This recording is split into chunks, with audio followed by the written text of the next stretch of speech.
Hi, this is Dr. Georgia. I hope you find today's message a blessing in your life. We want to make sure that we continue to provide these video messages for you when you can't come to church, or for those of you who live in a different state, or we noticed recently we have a lot of people in even different countries who are tuning in. So if that is you and you can donate to us, we invite you to hit that donate button just below the message here. So thanks so much.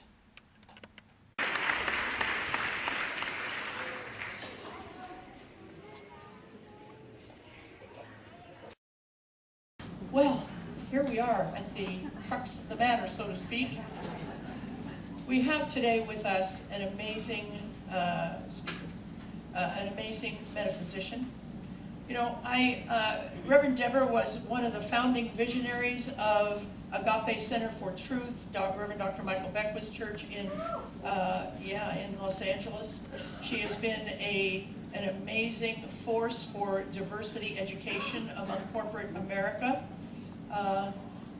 But more importantly to me is that she was my first Bible teacher. When I was in seminary, you know, most of you know I grew up Catholic, and we didn't really have a working knowledge of the Bible, because we had a little missal and it had a few scriptures in it, and that's what we read, the scriptures out of the missal.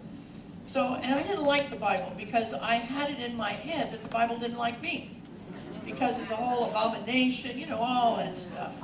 So I was like, I don't want to go to this class. I don't want to hear this woman. But I didn't have a choice, of course, so I went. And here's what happened. I caught her passion. I caught her passion. I caught her vision. I caught her love for the stories of what she knows her stories. But she tells them in such a way that we all get to grow from them. And that's a powerful gift. I said at first service, you know, the amazing thing about Reverend Deborah is that sometimes I bring speakers here and they're good educators. They teach spiritual principle very well. And other times I bring speakers here who are inspirational speakers. They lead from their right brain. They lead from their emotion. Reverend Deborah is the full package. She does both. She has the education, she has the knowledge of spiritual principle as told through the Bible. But she also has what Ernest Holmes called the fire. She has the technique and the fire. So there's no, I mean, I could stand up here and blah-blah-blah all day, but we're late now, so let's get to it. If you'll join me in welcoming Reverend Deborah.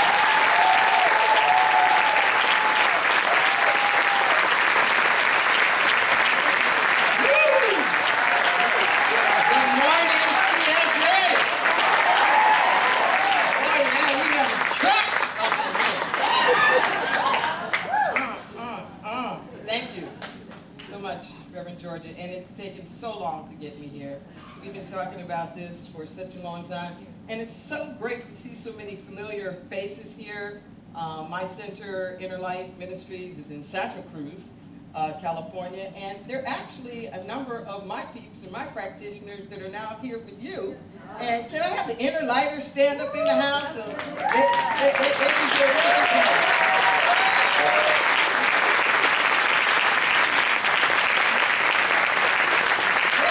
Right there. Yes. So you got some good stuff here. Some really good stuff happening.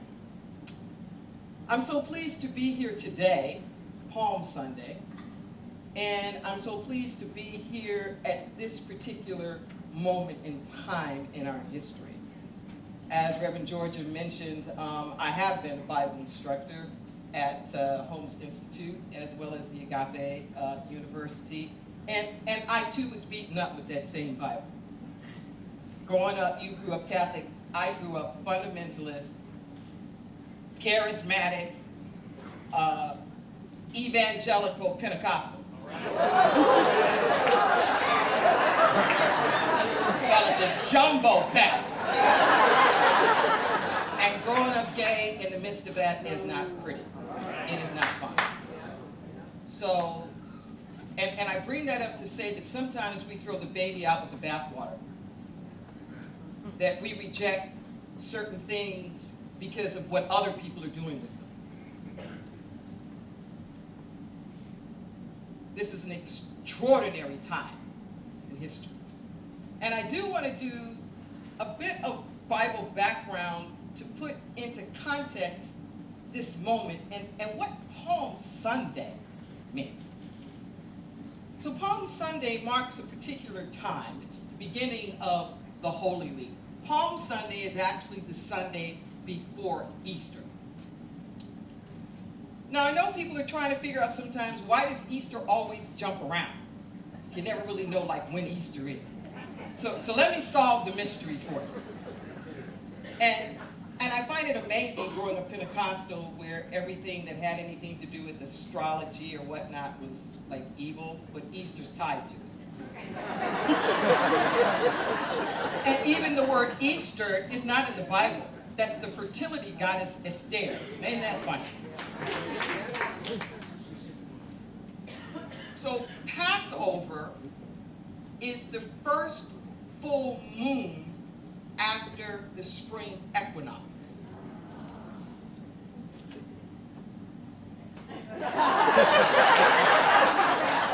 And Easter is the Sunday after that. Inquiring minds want to know. But it's important because the whole celebration of liberation and Exodus and getting out of slavery is tied to the renewal. It's tied to the renewal. We are a tradition that respects all paths that are leading to truth, and we might be coming from different perspectives, but they're all tied together at some fundamental kind of level. So Easter is celebrated right at this time. Now, what was happening on this Palm Sunday is that it was the Passover season, which is the time of the Jewish high holy days. It's like going to Mecca from a Jewish perspective. So people were coming in from all over the place from Jerusalem.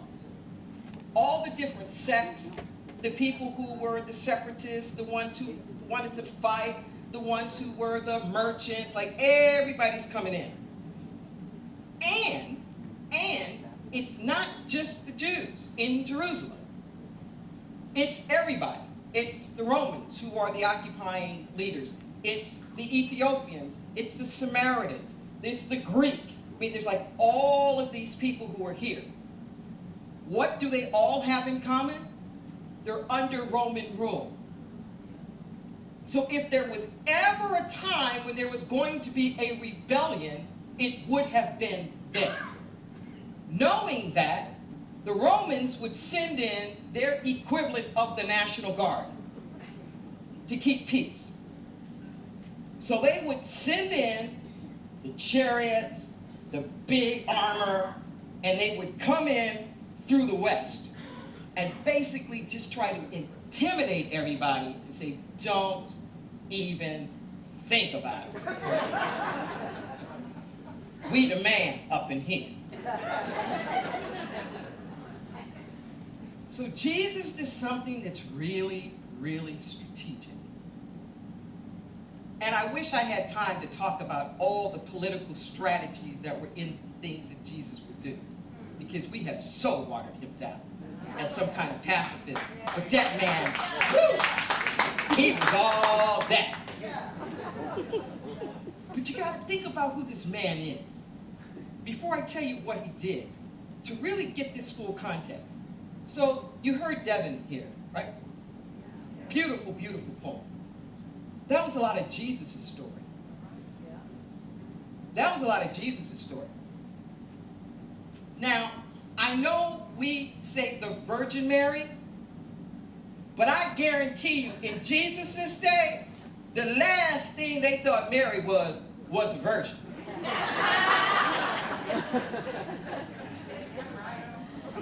She was pregnant before she was married. Joseph stopped her from being stoned, from being killed by marrying her. But everybody knew that. So he grows up under the burden of being a bastard. which for his day was about one of the worst things that you could have. And he was poor. I mean, poor. He and all of his disciples were Galileans. They were so poor, if there was an N-word, it'd be them. What we know of Aramaic is basically Hebrew Ebonics.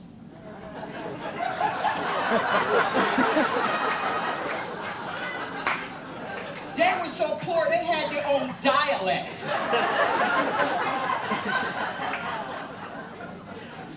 I'm for real. So, you know, we're like, Jesus. In his day, it's like, who do you think you are? And then he has the nerve to take all of the jewels, all of the pearls, all of the stuff that should never be shared with anybody, and shares it with everybody. Everybody. I mean, he is just pissing people off left and right all over the place. But he's got a following now. By the end of his life, he's got a following. And how he did this, I don't know, because his whole ministry was 3 years. Wow. Can you imagine that? No internet and all in 3 years. Showed up, all the drama, all the healings, crucifixion, I'm out of here. 3 years. We can't even get somebody out of crack training in 3 years.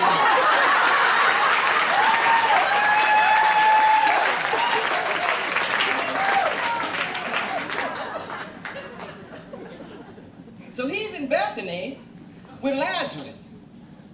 And he sends word, about 2 miles out to Jerusalem. He sends word. So he fulfills the prophecy. It had been prophesied that this was going to happen. He knew he was going to die. He knew he was going to die. Originally, the disciples chose to go to Jerusalem to die with him. But anybody who knows anything about the Bible knows they changed their mind. And let the brother out there on his own. We don't even know him.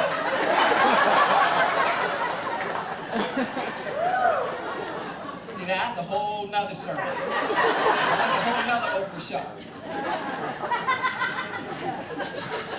So he knows he's going to die. He knows this is it. He knows. So what he does strategically is he comes on the east. So nobody's on the west to be intimidated. Everybody's on the east with him. It's like, what if we threw a war and nobody came? It's kind of like that. But you have everything. You have everything and everybody and all their different opinions. Some people loved him, some people hated him. We just had the March for Our Lives, right?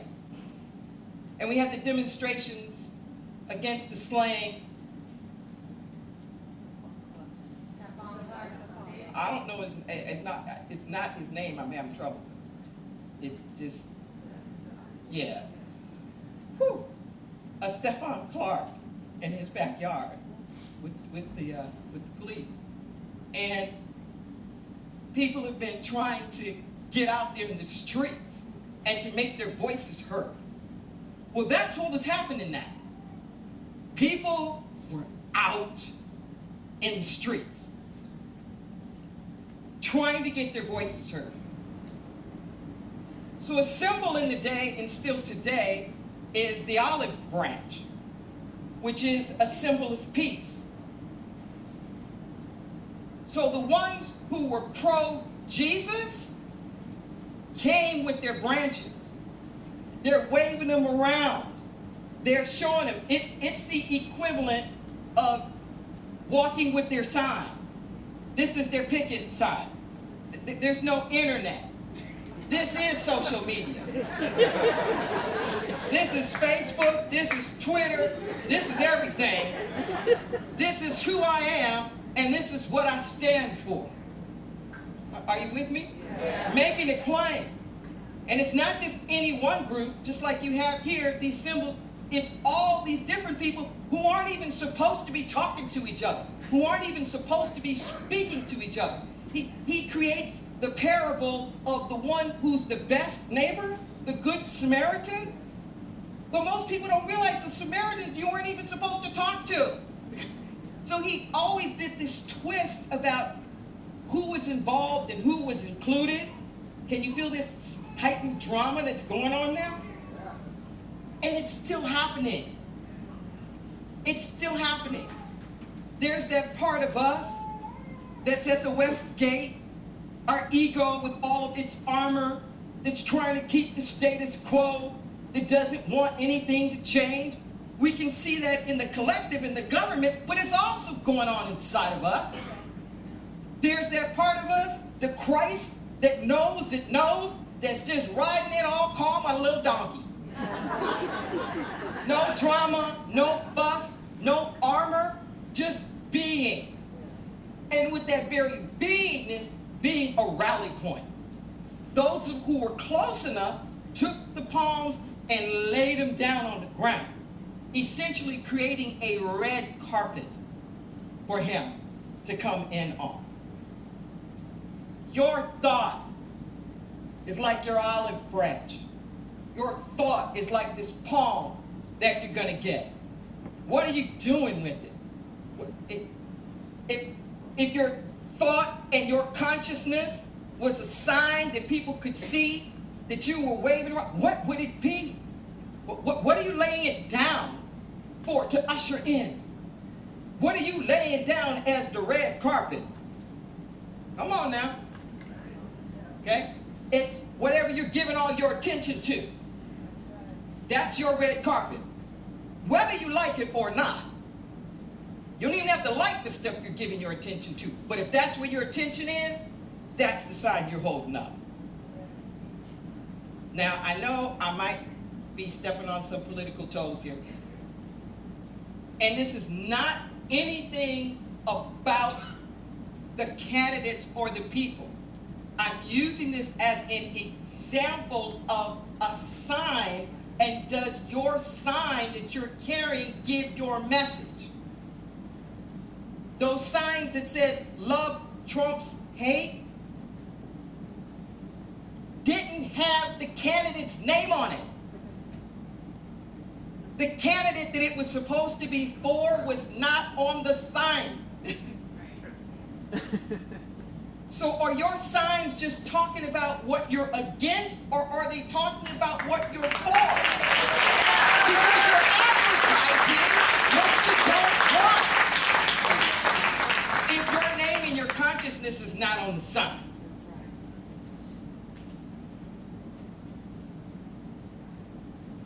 One of the things that Jesus did this time is he went straight up to the temple. There was a practice of you having to pay money. You had to pay taxes to get inside the temple. And because this is High Holy Day, the merchants were really, really big. They believed in blood sacrifice. So they were selling all these animals and all these different things, and like the money changers and exchangers, because people are coming in from all over the place, and they're basically the vendors. And Jesus knows they're cheating people. He knows that they have turned what should be sacred into just a marketplace, and an exclusionary marketplace at that. At that time, only about a third of Jewish males would have qualified to go into the temple. No women, nobody else, and not even all Jewish males. Just a few. Kind of like that, all men are created equal. Wasn't everybody, and wasn't even all men. That's another story. But be that as it may, he had enough. He had enough. there was no separation of church and state.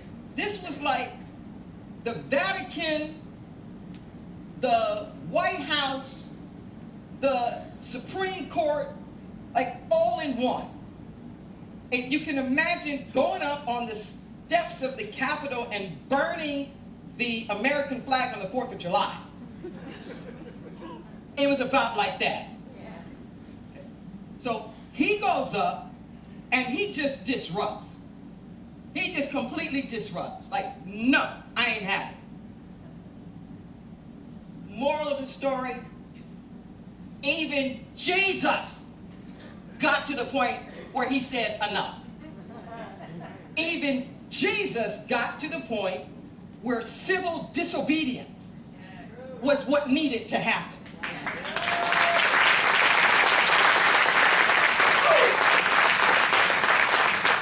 To take to the streets, it wasn't armor, but to take to the streets and to register in a collective consciousness a higher vibration of what needs to happen. Are you with me? If there's a battle out there, it's an energetic battle. And don't let your energy dip down to the lowest common denominator. We need to go up to the greatest common factor. We gotta lift this vibration up. Are you with me? And what better than here in Sacramento? You're the capital. You're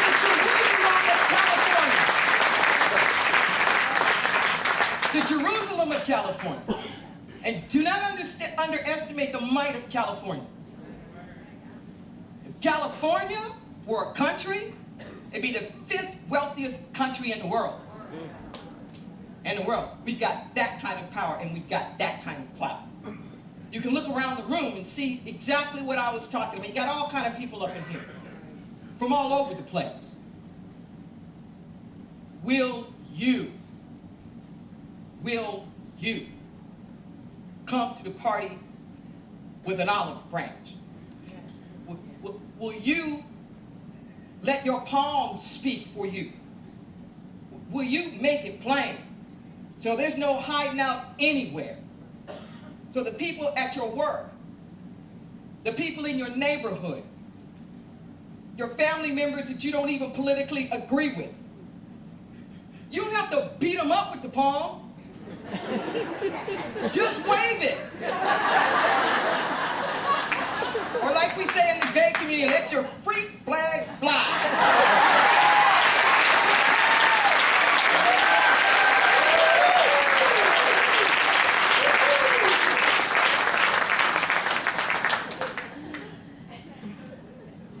Let's pray.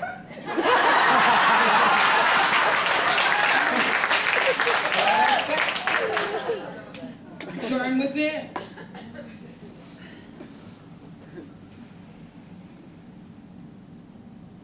Turn within in this moment.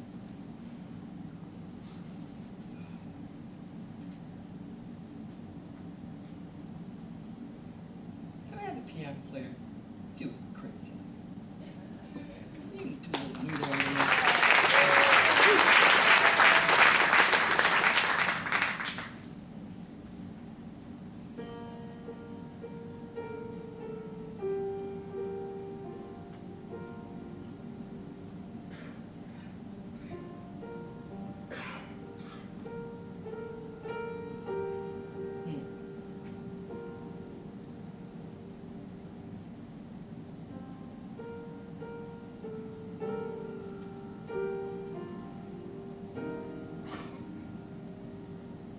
My spirit voice is saying, we need to do a version of the altar call here.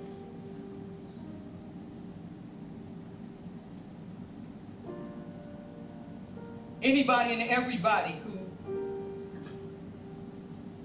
is prepared in their heart right now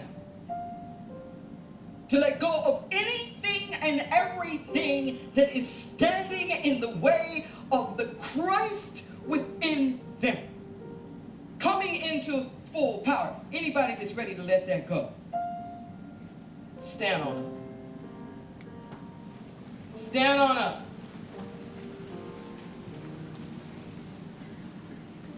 And even if you're not willing yet, but you're willing to be willing.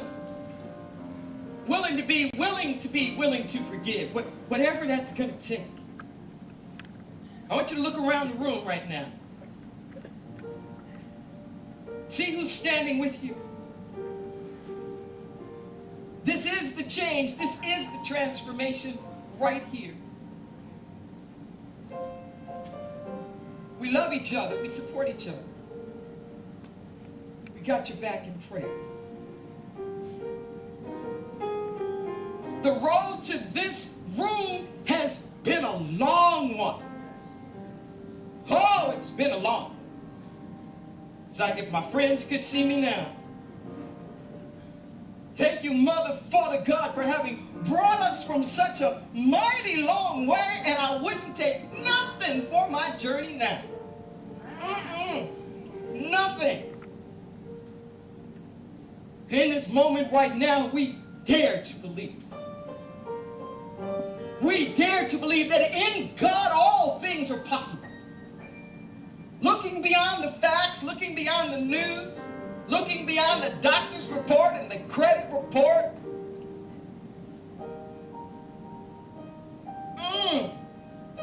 We lay all that down and know that our God makes a way out of no way. Doesn't need all this stuff. It's not making it out of nothing, it makes it out of the no thing. Doesn't need our things to be what it is. So I invite you to declare with me right now, I am that I am. I am that I am. I am that I am. I am that I am. I stand for love. I stand for love. I stand for peace. I stand for peace. I stand for justice. I stand for justice. I stand. I stand.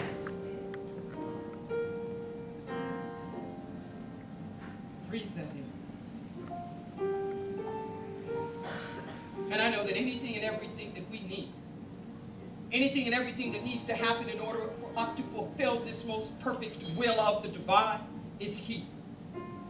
That we have the health, we have the financial well-being, we have the systems, we have the protocols, we have the relationships, we have the collaboration, we have the new energy sources, we have the spiritual communities, we have the interpersonal relationships, we have the family structures, we have the education, we have the arts, anything and everything that we need to be fully divine human beings, it's here. It's now.